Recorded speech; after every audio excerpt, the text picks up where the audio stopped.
এদিন মৰমেই মোক ৰত্নাকৰৰ পৰা বাল্মীকি সজাইছিল আৰু আজি মৰমৰ কাৰণে আকৌ এবাৰ বাল্মীকিৰ পৰা ৰত্নাকৰ হওঁ।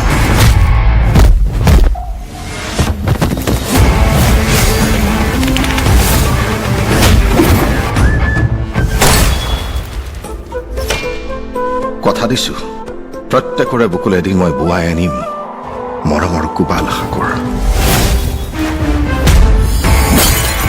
হ'ব লাগে যদি হ'ম মই আজিৰ যুগৰ নতুন ৰত্নাকৰ।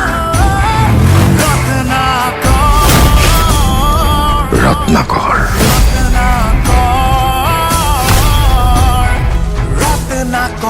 হিম্মত আছে যদি এই বুঢ়া হাতীৰ দেৱালখন ভাঙিছা।